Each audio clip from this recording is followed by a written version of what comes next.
I was watching your been caught stealing video, and it's very good. It's very close. It's actually easier than you're doing it. I think I just got a guitar lesson from Dave Navarro.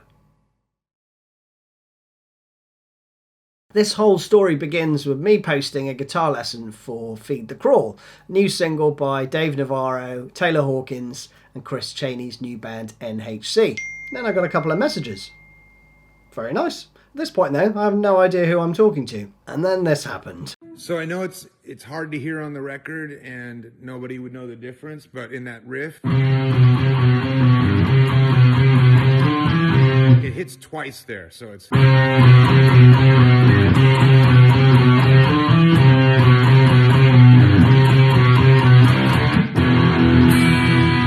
Anyway, great job. Love it.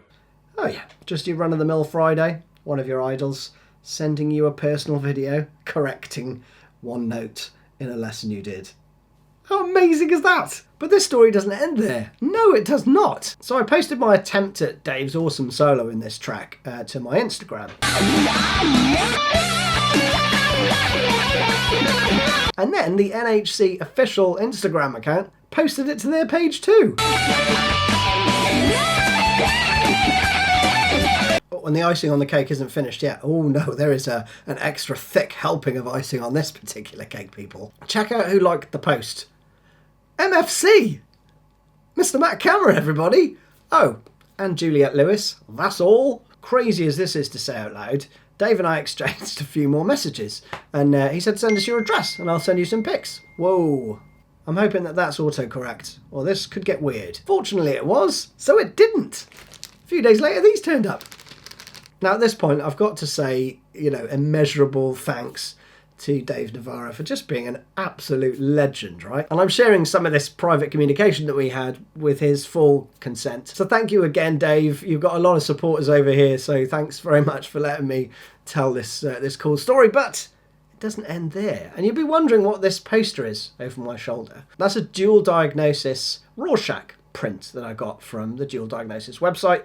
Go and check out the link in the description below. A dual diagnosis is like an art movement, I guess, between two friends, Dave and Padya. I think I'm pronouncing that right. Hopefully I am. Do check out their website and have a read of the story, because it's around mental health. It's around feelings of isolation, of imperfection, but also about trying to do your best. And there's a really important message that I take anyway from their work, which is despite, the disorders, the misadventures, the flaws, all of the stuff that life throws at you. And ultimately that the stories that you've gone through in your life are not baggage, but they're badges of honour, right? They are part of what makes you awesome.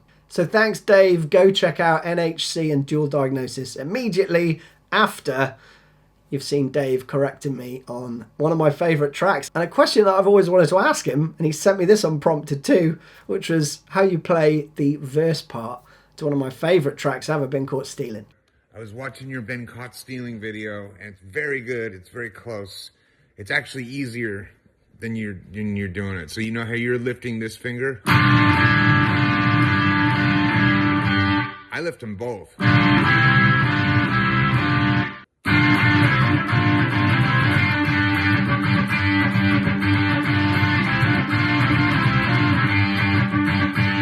The stop is actually this.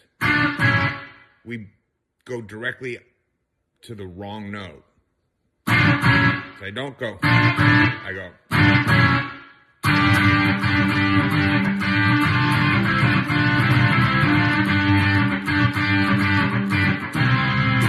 How cool was that, right? I'm going to break it down though, and I'm going to be using a brand new NHC pick. Ooh yeah. So I'll play it slowly. Now this has got a shuffle rhythmic feel, okay? So it's...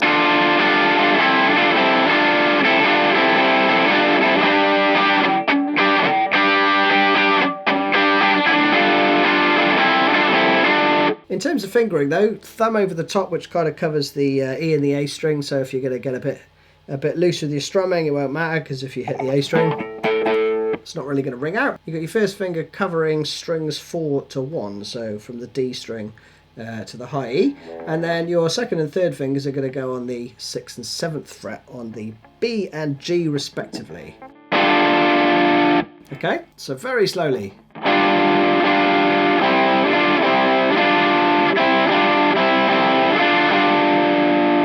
And that again.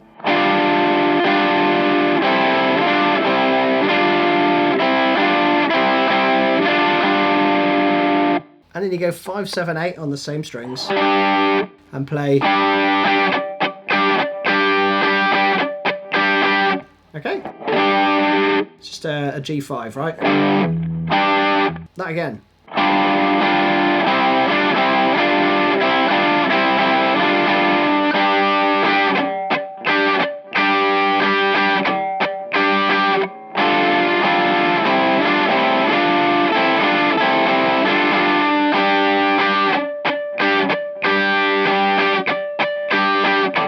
And then quick.